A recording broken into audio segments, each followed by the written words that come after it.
Hello, everybody. How are you doing? A bit windy, isn't it? It's 6 on the scale of Beaufort, so that's pretty stiff. I'll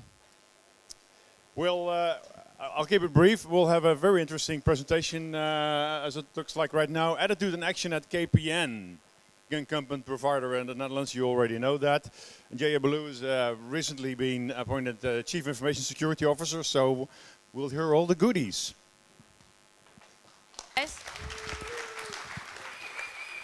If I look out in the audience, I only see friends, so that means, like, you know, thank you for coming. So is what I wanted to say. Thank you very much.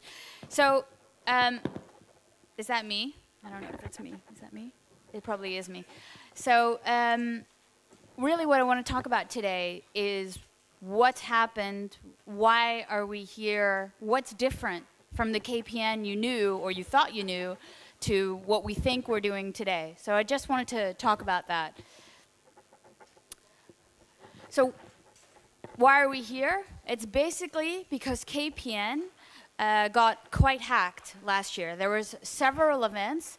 You know, it started really with DigiNotar in December, and then there were problems with the KPN application that was used by their users. With privacy issues, there was an investigation by the Telecommunications Regulatory Authority on KPN when KPN was trying to rectify the issues that were occurring during the hack. They actually sent the new passwords and email addresses in the same physical letter back to their users, which was,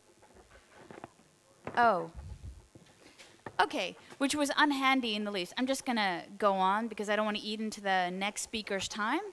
So the point being that there were quite a few issues at KPN, and you know, they were doing security. So they were doing things around their networks and basic security. But I think what happens in a lot of organizations today is that security, especially information security, tends to go forward, thank you, in a relatively old-fashioned way. So information security gets done with, you know, a guy that sits there and makes policies and then goes around the organization and says, this is the policy.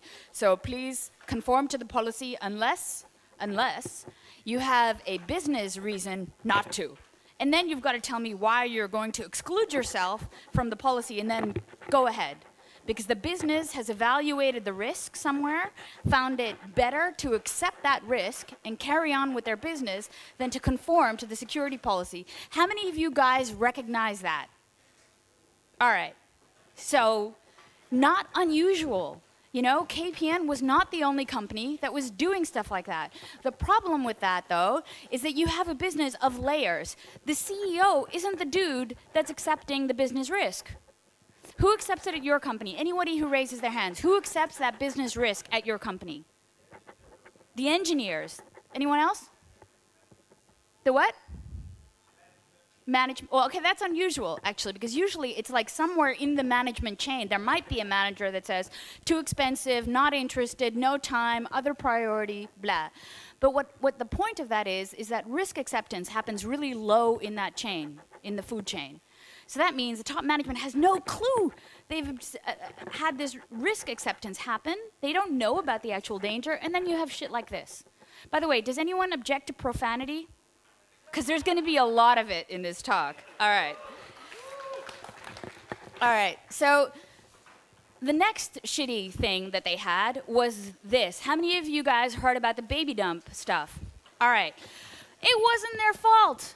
They didn't do baby dump, but because the users had used the same password and username combination on their KPN addresses as they used at baby dump, it just went over, and KPN, because they were already like poof, poof, with all the other stuff that happened, went out there and said, oh, mea culpa, our fault, okay, what do we do? Oh, let me see, maybe we should shut down the mail servers to protect our customers. And what is that? You know that, I think we're gonna have a hurricane. I won't get offended if you leave, if the tent blows away, so just so you know, I'm okay with that. But what happened was, you know, with this issue, does anybody not know about the baby dump issue? Okay, I'm just going to quickly tell you. Baby dump It sounds like a place where you dump babies. That's not what it is, although it deceivingly looks like that. It's actually a place where you buy, like, I don't know, rompers and, you know, like little onesies and outfits and baby room stuff, but it's at dump room prices. So it's supposed to be like a really cheap way to get stuff for your baby. So the customers of Baby Dump were using passwords. This password file got on the internet, and we didn't know because it looked like it could be coming from us, and because we're so used to taking the blame for stuff that wasn't our fault, that's what happened. So that's the Baby Dump story in a nutshell. By the way, have you guys ever heard other CISOs talk like I do about this? Just curious. Because that's got to change in general. We got to be more transparent and open. But what happened here was the Baby Dump issue was one more of those issues that led to a culmination of events where we saw all of these hacks happening. And we saw them happening in general by people. By the way, if you don't read Dutch, it says, I will not hack the KPN anymore. Because we were having such a plethora of hacks, you know, and there were so many people. And finally, what turned out, the first hack that we had, the really big one, it was done by a 17-year-old kid who had absolutely no real malice intended, but was just poking around, looking for what he could find, stumbled on the KPN stuff, thought, like, cool, got root, and then went on and managed to get it published, and then big brouhaha later. Yeah? And the thing was, I thought it was really cool, like, as an outsider, to see what KPN was doing at the time, because they didn't, you know, sue for damages, et cetera. The legal proceedings had its thing, and then KPN said, right, we recognize what happened here. This is not how we would have liked it to happen, but that's it. We let it rest. So all those actions culminated them in them realizing, okay, we need to maybe take a look at what we do with security and maybe see if there's another way to do it. Because to keep doing the same thing, you know, the same old-fashioned security policies, and then put them out in the organization and then accepting risk, maybe that's not the way to do it anymore. So I got hired, and that is not my real business card. Oh, it's gone again. Okay. All right. It makes it more interesting, all this drama with the hurricane and projector. KPN security isn't in Zwolle at the moment. So, all right. So when we came on board, we came up with a plan about what exactly it is we wanted to do. So our mission statement is really very simple. It's to keep KPN reliable and secure and trusted, which is the most important thing we can do, by customers, partners, and society. That's a pretty simple mission. But how are we going to do that? Well, we got to do secure products and services. So all the products and services that we deliver, all of them, security is not optional. And high quality requirements for security are not optional. So what we're actually going to do is the standard stuff, right? So we've got that security framework stuff, which you've got to do, right? And then you've got to maintain processes, blah, blah. And then you have to make sure you do this with threats defined. And you've got to measure stuff, remediate stuff. Sound familiar? Yeah. And then you've got to make sure that you've got the right folks in the right places to actually do something about the stuff that you measure, manage, remediate, etc. But what it really means is really just three things. Okay, so forget about everything that sounds familiar. If you break it down, it's just about three things. Make sure that you know, yeah, why people should not fuck up. Why should you not fuck up? Please, don't fuck up for the following reasons.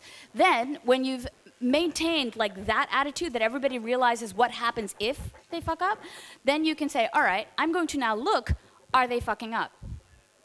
So I'm going to have some clue about what's going on my network. I'm going to make sure that I'm looking for things, and I'm going to keep like looking for intelligence on there that actually points to what's the risk that I'm running.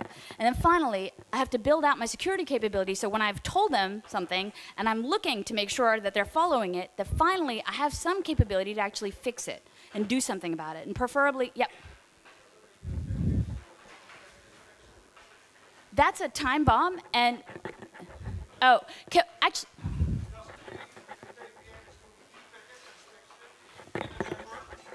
no, that doesn't mean that.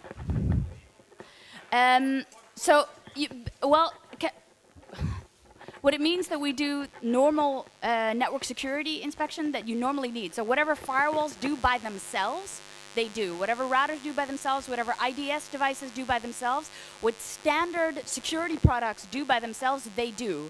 But do we do specifically DPI? No. And it's a very simple reason why not. Because when we would have to use DPI, there are certain criteria that have to be followed. And those are set for us by the College Bescherming Persoonsgegevens. And we follow them. Yep. The reason I need to make this a bit of a story is that the environment at KPN is quite complex. So if you look at who actually does security at KPN, you've got the chief security officer, which does physical security, and he does tapping and monitoring based on a warrant. But he's also got things like fraud management and a help desk for all security stuff. Then you have like the guys that do things around group risk and compliance with privacy requirements. They talk to the regulator. There's a whole legal department that does all the stuff around security, like the new cyber crime legislation and what we need to do, what our obligations and requirements are there. And then we have the actual OPSEC part of it. So we have a NOC, we have 2 security operations center, and we have an abuse desk that handles customer issues.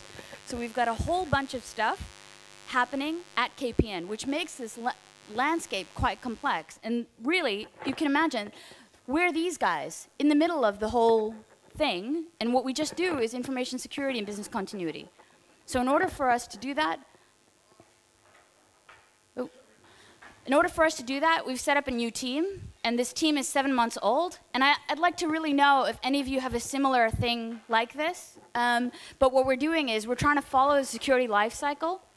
So we're trying to do the prevention, detection, and response, but then in our team. And the detection is a bit weird because it hangs together with the OPSEC teams. So I have a CIO who I report to. I'm the CISO. We have a program coordinator to help me manage this and all the stuff we have to build in the long term, which is quite a bit. And what we have is we have one team that does the please don't fuck up request through a security policy. So their job is to write the security policies that say throughout the organization, please don't fuck up, so do the following. Yeah? Okay, so not if this is sounding familiar. And then we have a red team, which is our ethical hacking team. And what they do is you have the reactive response where you have a security operations center that's looking for reactive detection, and then you have proactive detection. So we go and we hunt, and we're hunting for those vulnerabilities, which means that all of our products and services, before they go live, we want to test them. We want to hack them ourselves before we get hacked. And that's the idea that I think will actually help us get better at being able to provide secure services for our customers. So we do internal ethical stress testing, product review, application testing, audit criteria, because our audit team is a significant player here, and basically they're always right. Do you guys have to work with audit teams, departments? Yeah? No? All right, well, but if you do, you'll know that no matter what it is that an audit team says, they're always right. So what we have to do is make sure that the company that we're working for doesn't come up as they're static, as lacking when we do any kind of testing, and that audit doesn't come back and say, right, you've done this, but wanky. Okay. I don't know why I'm having so many technical difficulties today. I know. But so that's basically in the red team. We just want to be ahead. And we don't have to be miles ahead. Just a couple of steps will do. So basically, if you imagine, we have 2 stress points, and the stress points are the internal audit teams as well as the external hackers. So we have 2 different areas where we have validation points for ourselves. And then we have a CERT. We have a really quite cool CERT team, which has computer emergency response, and they work really well with both national, regional, and international teams to make sure that our CERT capability and our response capability is up to par with other CERT teams in the world. I thought I needed that, right? And then I thought, if I do this, I'm done. If I get like 30 some odd guys to help me do this, KPN, you're done. But I was wrong. I don't need just this. In order for me to get a company of 20,000 people up to scratch to do the things that we want them to do, what I really need is this thing, which is significantly more complex. It's a lot of people, so we have all these segments. All these things are different business units. I basically need to have, for lack of a better word, tentacles throughout all of these segments. I need to make sure that we have a clue there what's happening, because if we sit in splendid isolation, we won't know shit, and we can't do shit if we find out about it. So I need to have our guys on the ground capable of responding. So we gave them little rules of stuff that they could do, so they're going to help us actually implement that policy. They're going to help us set up design principles for security and continuity, supplier management, because if we've got lots of third-party suppliers, and I don't know anyone that actually patrols and relays and sees what they're doing and actually enforces that right to audit that we have. And then finally, incident response and risk. If you guys are working in big companies, maybe you also share the difficulty of like 3 o'clock in the morning being on a call, trying to find a device, having no idea where it is, and having no idea how to get to it, and trying to figure out what the hell that damn thing does, and how you're actually going to fix it to be doing something meaningful in a short amount of time to respond to a potential issue. And finally, incident response and risk intelligence is really the thing that I think, you know, we can't prevent everything. So we know that stuff is going to get through the gaps. And that team, when they're saying like, bloody hell, please don't fuck up. And then that red team is saying, aha, you fucked up. That CERT team has to say, oh, you fucked up, but now I've got to fix it. They need hands to go and fix. So they need help to fix it. And the only way that we can get them that help is to get them this. Okay, so I'm not going to bore you too much with this slide, but basically what I want to say is that we have lots of stuff that happens. We have projects. We've got like this risk management cycle. We come up with those policies. We've got to do governance on those policies, but we also have to see what's going on in projects across the company. Yeah, so it's not a static, I issue a piece of paper or a manual that's this thick, and then I hope that they'll follow it and they go and run and do their merry thing. I need to make sure that every time they innovate or they have a new project to build something new, that we know what they're doing and that we can actually impact that and we can actually change it, and we can, in the early phases of that project, before it goes out of control and it gets too expensive to fix. So, the way that we want to do it, we want to be able to set the architecture policies and guidelines, so to be there in the initial planning stages. We want to get budget, so we want to move stuff when they're actually building, so to determine how it actually gets done. And then have security aspects in every single toll gate, so that we do ethical hacking, we do pen testing, we do review, we make sure that the third-party guys are also under review.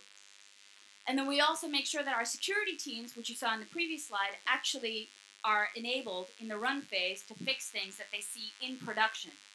So when they're actually running and going on, stuff that might have been missing the thing, you know, that leaked through the first part doesn't leak through the actual run part.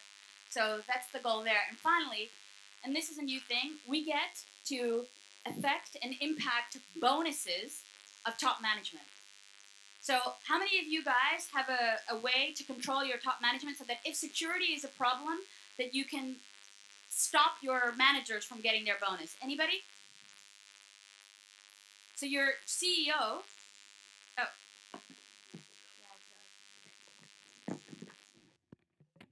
Is this better? Oh. Sorry, guys.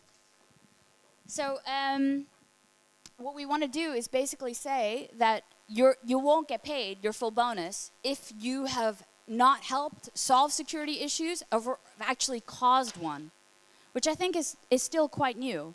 Does anyone else have anything remotely like that? No?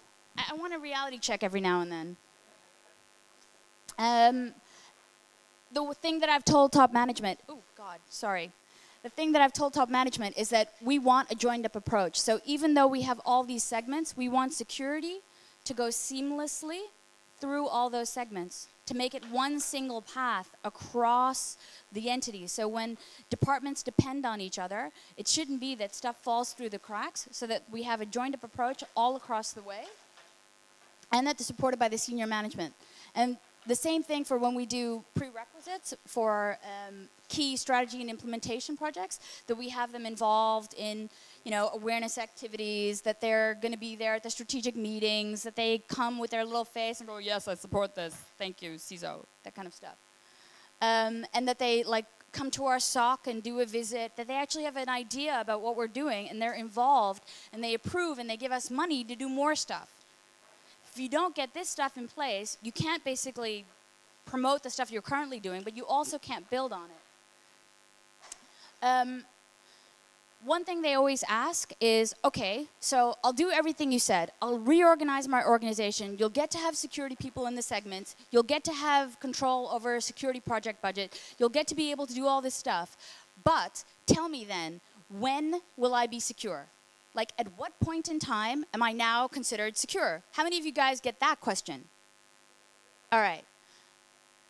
That question is never possible to answer. So the only real answer is you're never going to be secure, ever. So it's a journey, and you're going to keep on the journey, and your best hope is to be one station ahead of the guys that are behind you, both internally and externally. That's it. And forget being ahead. Sometimes you're going to fall behind, you're going to have delays, there's going to be issues, but it's a journey and not a destination. So you're never going to get there.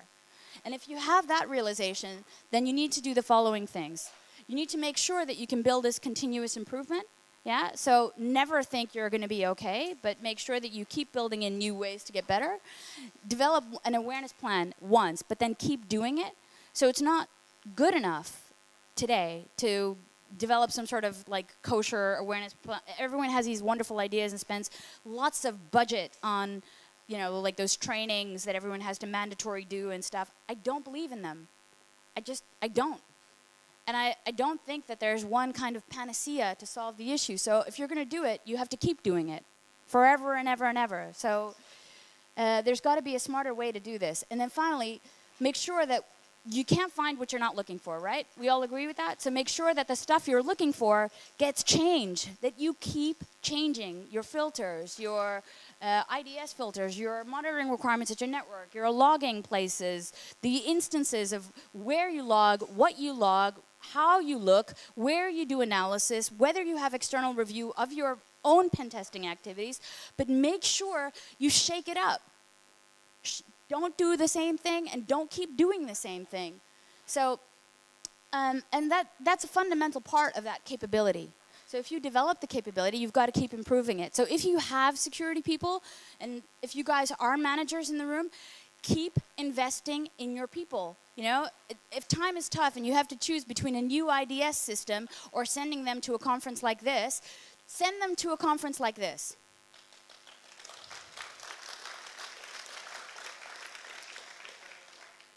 So one thing about, yeah. Sorry? I don't know. How many people did we send all together? 1, 2, 3, 4, 5. Volkert was here on a pass. 9? No, well, 20,000 don't work for me, sir. 20, yeah. What, are you from Vodafone? What? You're wearing the red shirt. You're asking me grumpy questions. I'm just joking. I like the Vodafone guys.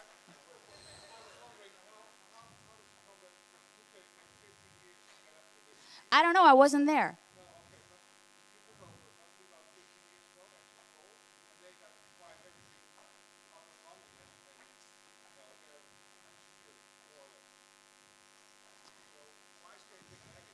I don't think they're lagging. And I think it's unfair to say that they're lagging. I think you don't know you have a weakness unless it gets hurt.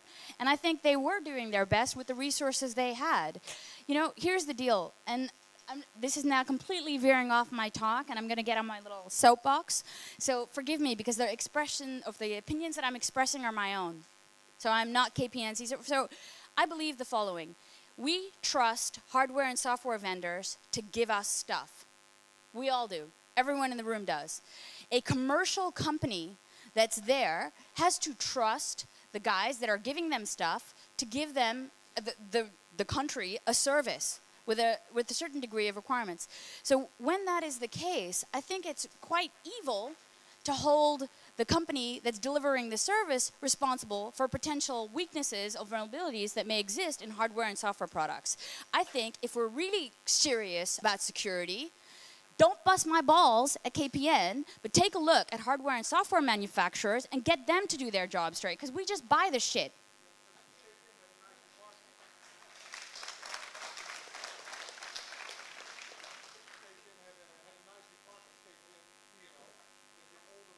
Hey, I like those boys too. Yeah, but I wasn't there. I have no idea. Dude. Yeah. So I don't know, but you know, I talked to some other guys at KPN, but what I'm trying to say is what I see now of their management, what I've seen since the last year, they are really trying. They're really got it, and they're trying. And they're trying to do their best. Oh, the last thing I wanted to say, after that capability point, I think reality checks are healthy. So I think it's really, really healthy to challenge yourself. So to be honest, I don't mind your questions. I think it's normal and healthy to make sure that you assess yourself, make sure you've gotten it right. So you have to ask the difficult questions. You have to sometimes say your baby is ugly. Never easy. Never easy to tell somebody that, right? I mean, have you ever seen like an ugly baby and be like, oh, can't say anything?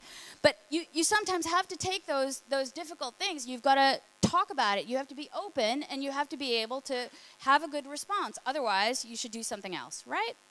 So I believe that this kind of formula at least kind of gets you up to par.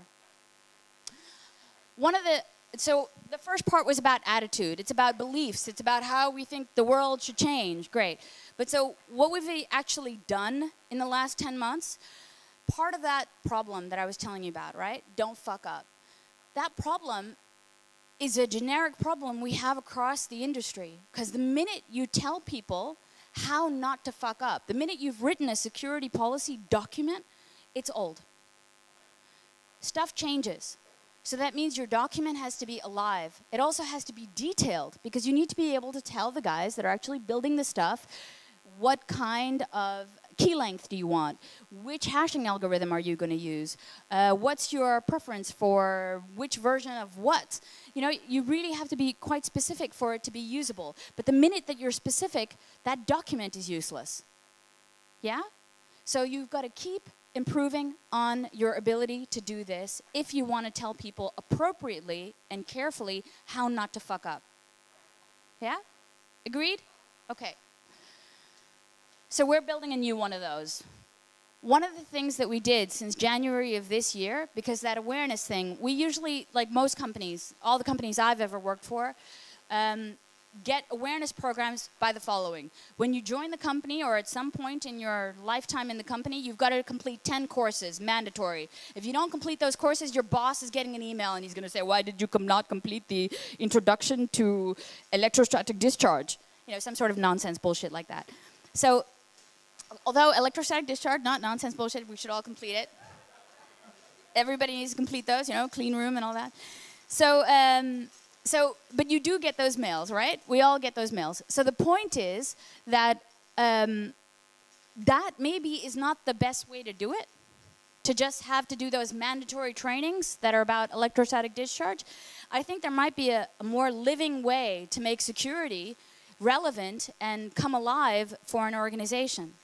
And I think the more relevant way is to invite fun people who we like, who know security but can also explain it to a big organization of product people and marketeers and call agents.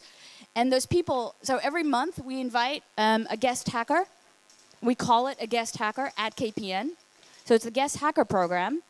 And we invite a guest hacker. And you got to understand, like, this is like unreal. Hackers were the enemy, you know? So we have installed a guest hacker program as of January, and we're inviting, like, January started with Tool.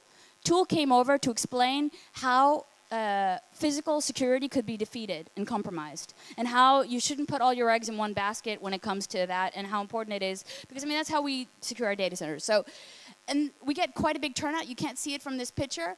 This, by the way, this figure standing up is Mikko Hyppinen. He was just there recently. He's great to drink a beer with, and he's got this really cool ring presenter thing. So if you ever want to get me a present, it's that. So, $40. Just Google it.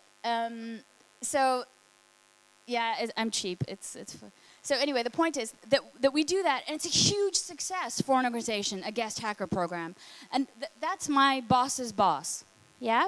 So he's the managing director of the Netherlands. So every entity in the Netherlands does this dude, yeah? His name is Joost Vaarwerk.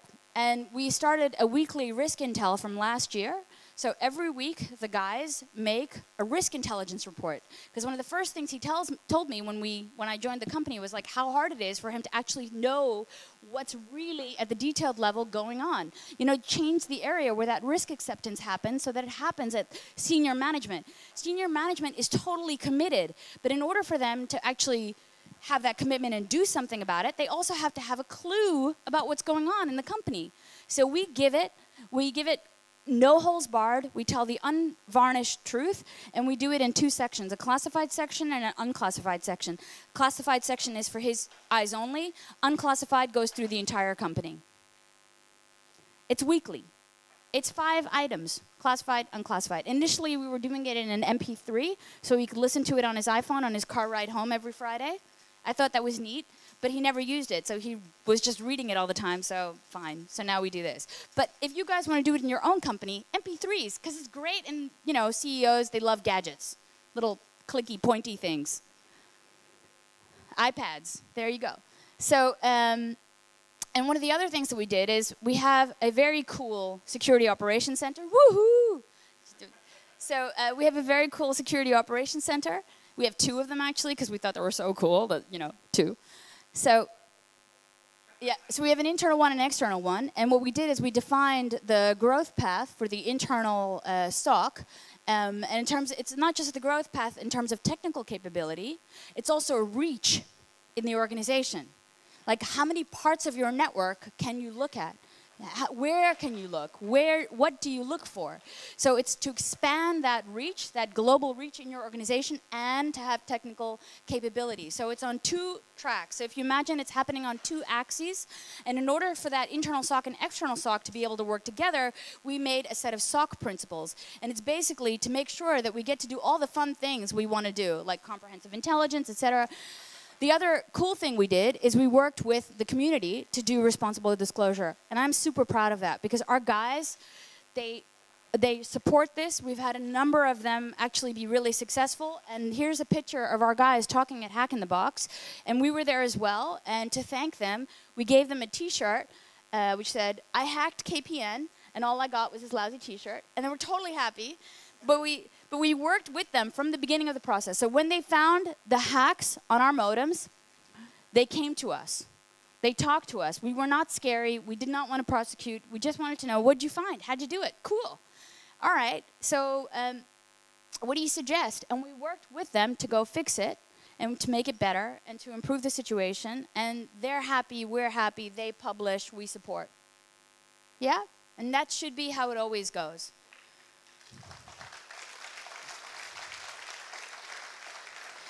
So, who likes a video? Yay! Okay, all right. Wait. Why is it not working? I'm trying to. On the thing? Okay. Yeah. There we go. Sound is good. Sound? Dus actief op zoek naar lekken in diensten van KPN. Zodat wij weer in staat worden gesteld om diensten te verbeteren en klanten dus veiliger kunnen internetten. Oké, het is dus begonnen met dat we een fout hebben gevonden in een modem. En we kwamen op een gegeven moment tot een ontdekking dat we iets konden met dit modem. Waarvan we wisten dat dit niet iets is wat je normaal gesproken zou moeten kunnen doen met zo'n ding. Normaal gesproken dan kan je natuurlijk alleen het modem benaderen, maar nu zit je in het modem. En vanaf het modem kan je ook weer andere computers in een netwerk toegang tot krijgen. Of printers of scanners. En wij dachten op dat moment, oké, dit is best wel serieus. Het is een ernstige fout die hierin zit en er kan ook ernstig misbruik van gemaakt worden. Vervolgens hebben we uitgezocht wat de bug precies inhoudt. En zijn we gaan kijken waar de fout precies lag. En we zijn met KPN in contact gekomen.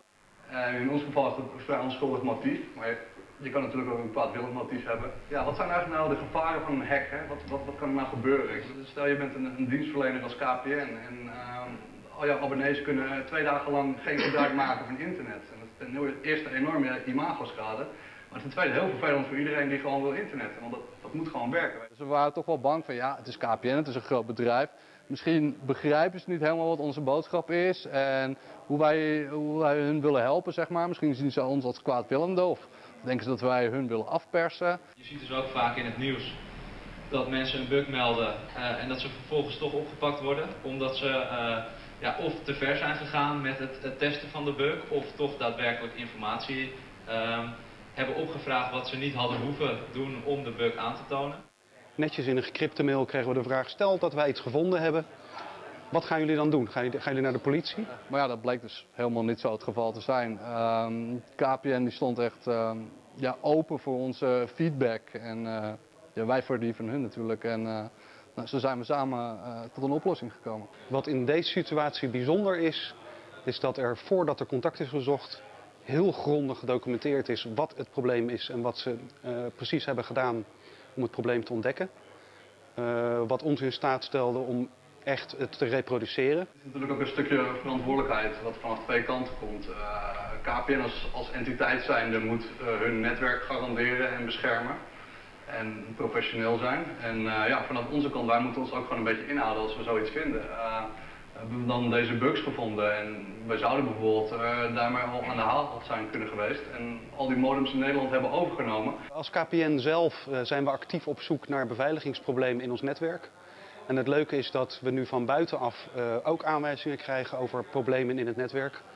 Door wat we noemen de modemhackers in dit geval. Wij hadden heel erg mazzel dat we met KPN in aanraking kwamen. Want KPN heeft een eigen CERT-team die zich specialiseert in security. En we trekken daarin samen op. Dus we doen vergelijkbaar soort werk. Vervolgens is de oplossing geïmplementeerd. Zijn wij nog een aantal keer teruggekomen om de implementatie te verifiëren. En nadat deze geverifieerd was, heeft KPN de oplossing uitgerold bij de modems van haar klanten.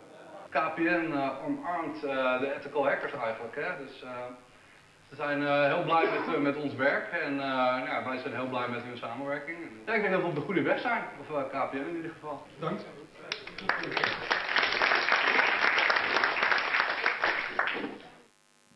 Hey, so that was a thing. So I actually combined 2 things with the same video thingy. So we took them into our responsible disclosure process, and then we invited them to talk at the guest hacker program.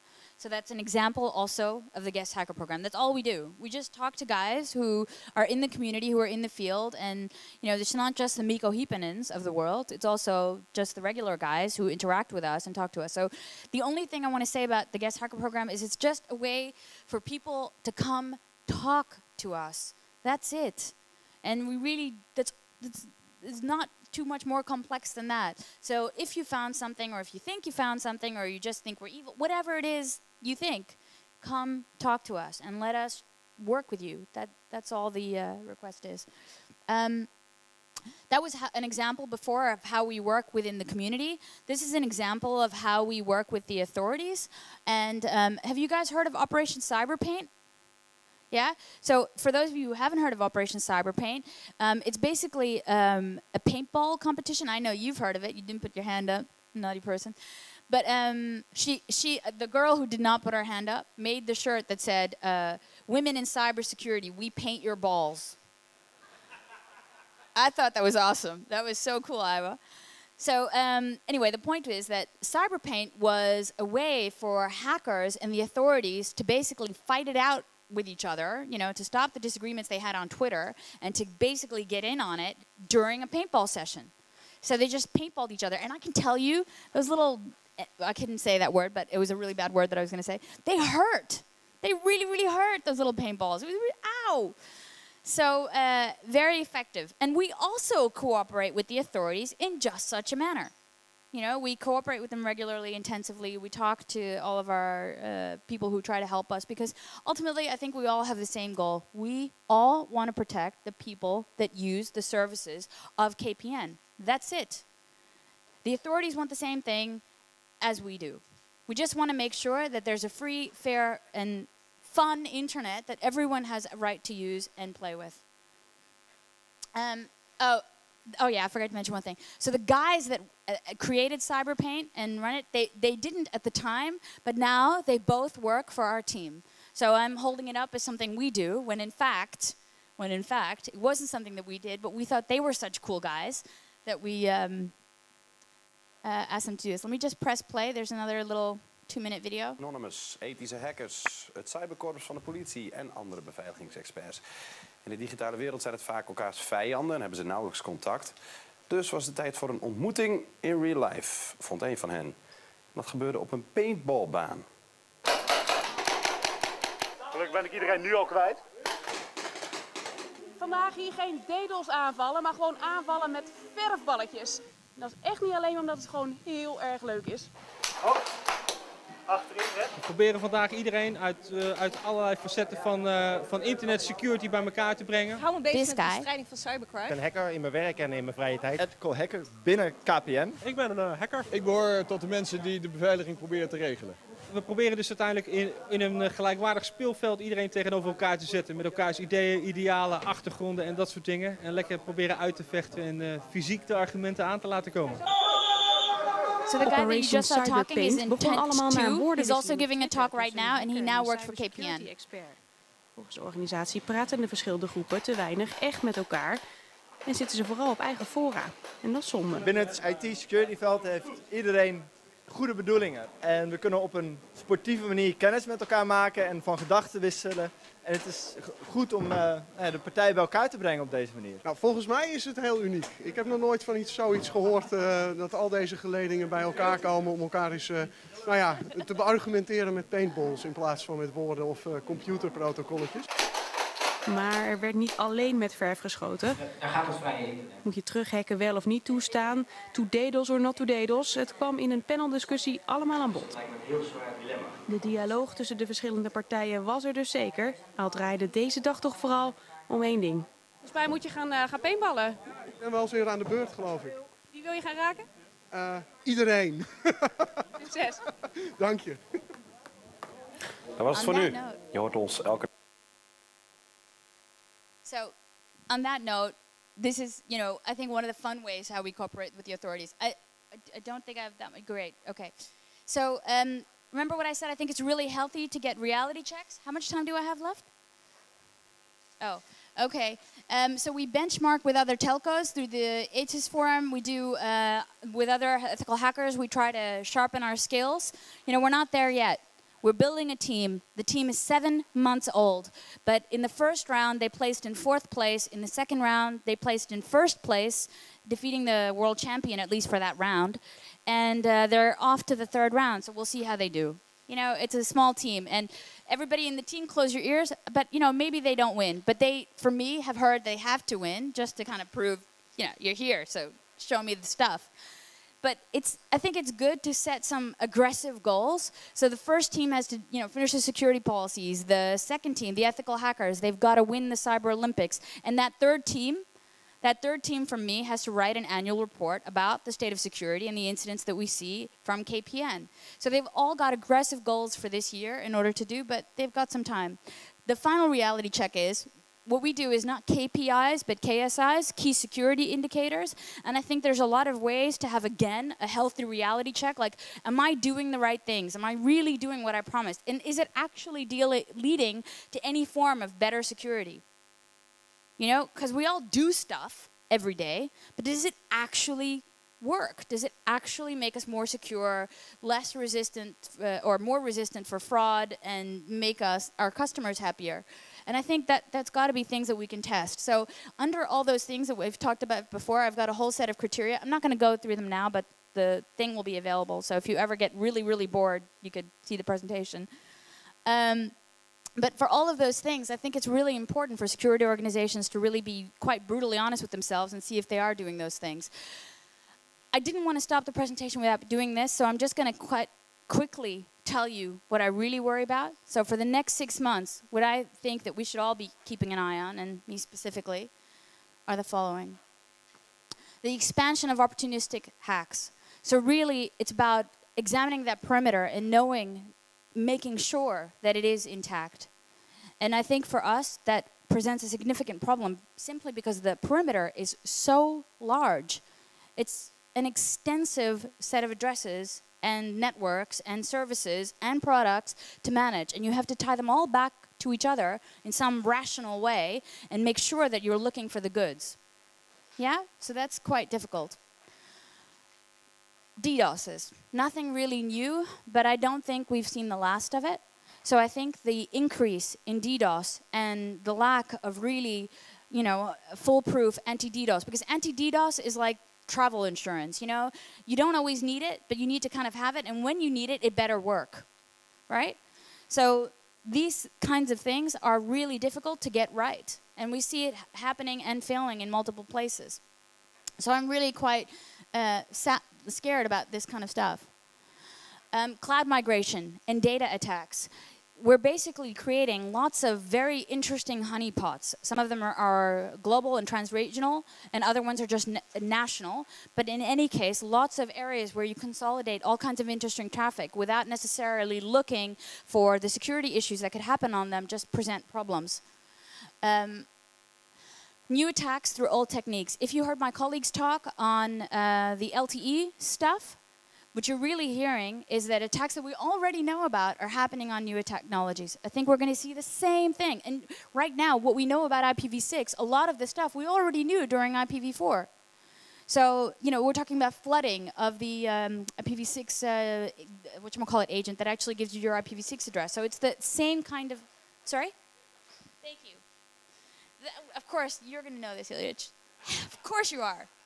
So, and what my colleague also asked you to do, Rob Katers asked you to do, is help us examine this, because we also wanted to get it right.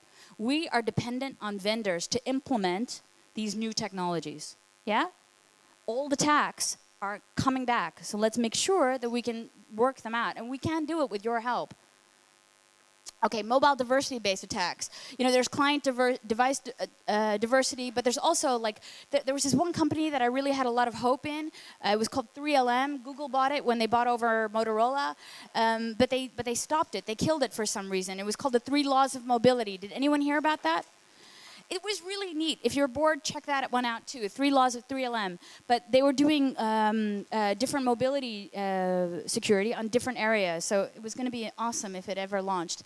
And finally, state-sponsored espionage. It's already been planted ages ago, but we're just previewing it now.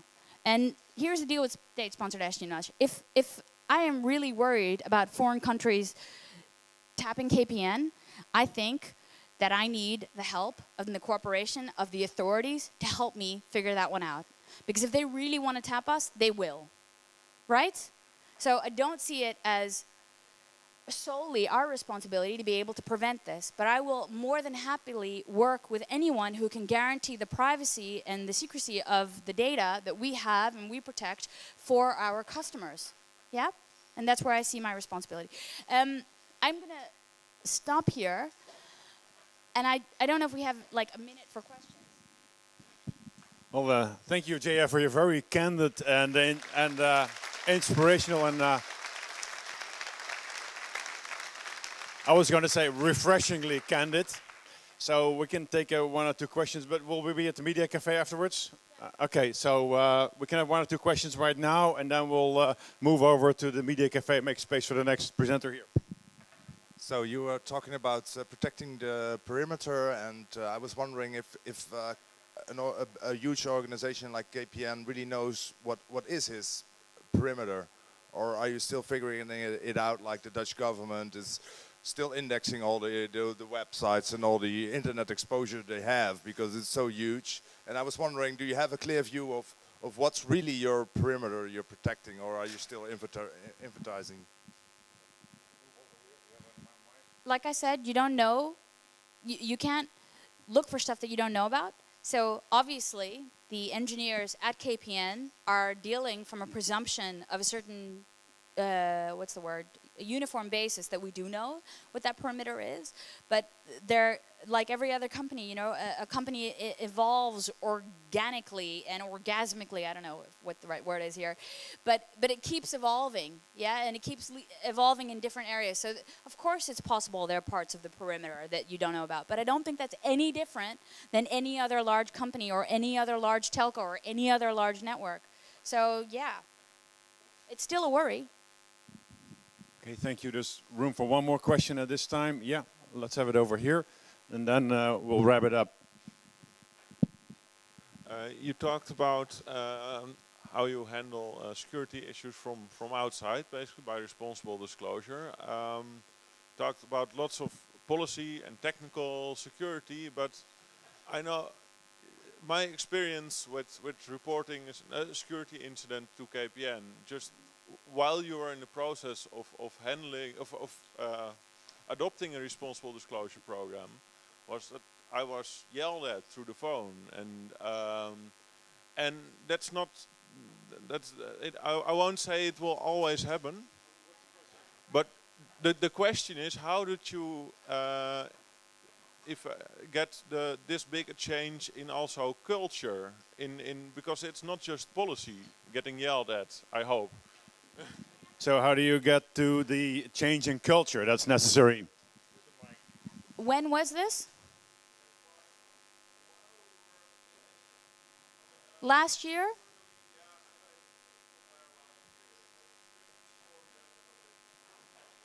Okay, so I'm not sure who yelled at you. I fire them. No, so no. It's no one from our team. So I apologize from all of KPN, but our policy is just to start the conversation, and it's absolutely not to yell. You know, unless you did something evil, don't do evil. Just talk to us before you do evil, and let us know that it exists, and then we can take it from there. The culture. Yeah, that's hard. That's the hardest thing of all. But we're trying to make it clear that doing security is vital. It's necessary. It's sexy. And that's, you know, everything. Like from our logo to being really normal about how we do testing, all of it. It's to show that we're not causing additional overhead, but we're actually providing value. So if you can prove the incentive every time, if it's always carrot and not so much stick, there's stick every once in a while, but they like it. But that was a joke, you guys. It was like, all right. So, but if you can do that, I think that's how you change culture. Okay, thank you, Jaya. Let's move over to the Media Cafe, make space for the next program item here.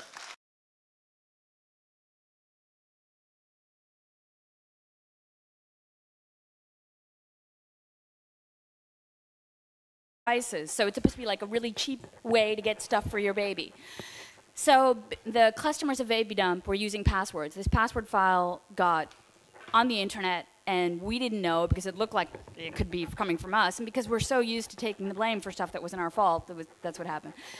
So that's the Baby Dump story in a nutshell. By the way, have you guys ever heard other CISOs talk like I do about this? Just curious. Because that's got to change in general. We got to be more transparent and open. But what happened here was the Baby Dump issue was one more of those issues that led to a culmination of events where we saw all of these hacks happening. And we saw them happening in general by people. By the way, if you don't read Dutch, it says, "I will not hack the KPN anymore."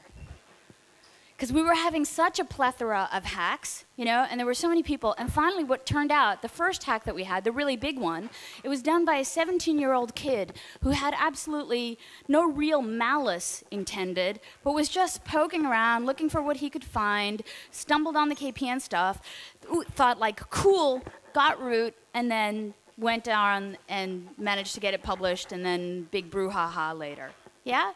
And the thing was, I thought it was really cool, like as an outsider, to see what KPN was doing at the time, because they didn't, you know, sue for damages, et cetera. The legal proceedings had its thing, and then KPN said, right, we recognize what happened here.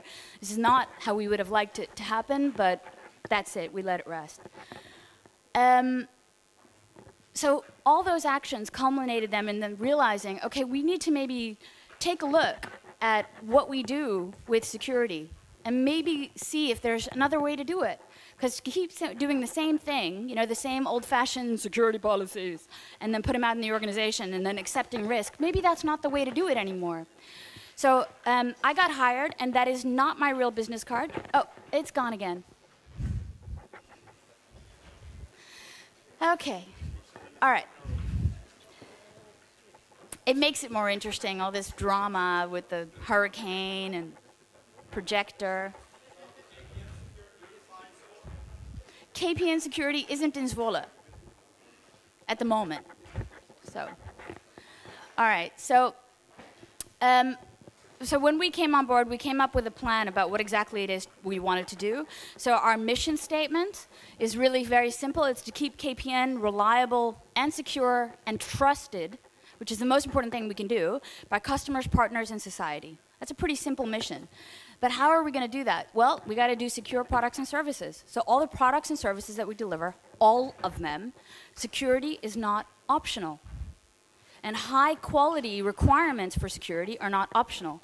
So what we're actually going to do is the standard stuff, right? So we've got that security framework stuff, which you've got to do, right? And then you've got to maintain processes, blah, blah. And then you have to make sure you do this with threats defined. And you've got to measure stuff, remediate stuff. Sound familiar? Yeah. And then you've got to make sure that you've got the right folks in the right places to actually do something about the stuff that you measure, manage, remediate, etc.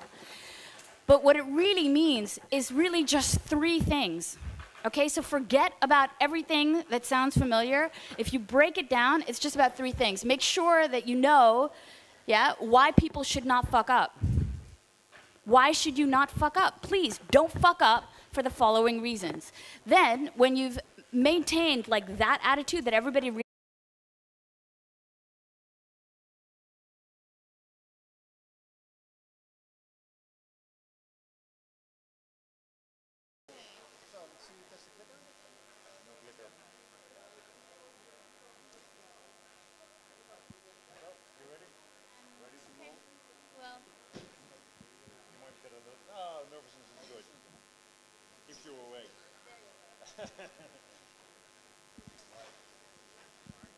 Hello, everybody.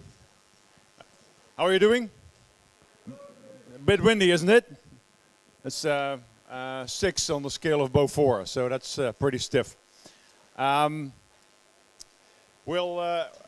keep it brief. We'll have a very interesting presentation, as it looks like right now. Attitude and action at KPN, incumbent provider in the Netherlands. You already know that.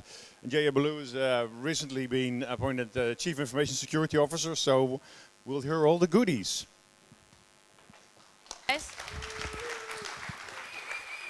If I look out in the audience, I only see friends. So that means, like, you know, thank you for coming. So is what I wanted to say. Thank you very much. So is that me? I don't know if that's me. Is that me? It probably is me. So really what I want to talk about today is what's happened, why are we here, what's different from the KPN you knew or you thought you knew to what we think we're doing today. So I just wanted to talk about that. So why are we here? It's basically because KPN got quite hacked last year. There was several events. You know, it started really with DigiNotar in December, and then there were problem company. Anybody who raises their hands, who accepts that business risk at your company? The engineers. Anyone else? The what? Management. Well, okay, that's unusual, actually, because usually it's like somewhere in the management chain, there might be a manager that says, too expensive, not interested, no time, other priority, blah. But what the point of that is that risk acceptance happens really low in that chain, in the food chain. So that means the top management has no clue. They've had this risk acceptance happen. They don't know about the actual danger, and then you have shit like this. By the way, does anyone object to profanity? Because there's going to be a lot of it in this talk. All right. All right. So the next shitty thing that they had was this. How many of you guys heard about the baby dump stuff? All right. It wasn't their fault. they didn't do baby dump, but because the users had used the same password and username combination on their KPN addresses as they used at baby dump, it just went over. And KPN, because they were already like poof, poof, with all the other stuff that happened, went out there and said, oh, mea culpa, our fault. Okay, what do we do? Oh, let me see, maybe we should shut down the mail servers to protect our customers. And what is that? You know that, I think we're gonna have a hurricane. I won't get offended if you leave, if the tent blows away. So just so you know, I'm okay with that. But what happened was, you know, with this issue, does anybody not know about the baby dump issue? Okay, I'm just gonna quickly tell you. Baby dump, it sounds like a place where you dump babies. That's not what it is, although it deceivingly looks like that. It's actually a place where you buy, like, I don't know, rompers and, you know, like little onesies and outfits and baby room stuff, but it's a dump room. Problems with the KPN application that was used by their users. With privacy issues, there was an investigation by the Telecommunications Regulatory Authority on KPN when KPN was trying to rectify the issues that were occurring during the hack. They actually sent the new passwords and email addresses in the same physical letter back to their users, which was, which was unhandy in the least. I'm just gonna go on because I don't want to eat into the next speaker's time. So the point being that there were quite a few issues at KPN, and you know, they were doing security, so they were doing things around their networks and basic security.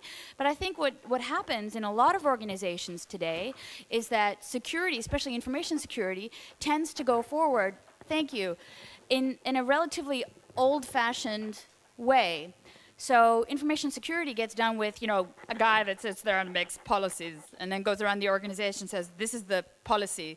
So please conform to the policy unless you have a business reason not to.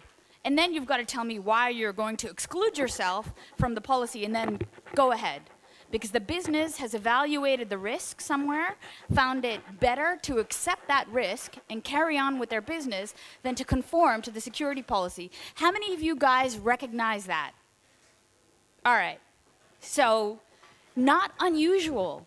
You know, KPN was not the only company that was doing stuff like that. The problem with that, though, is that you have a business of layers.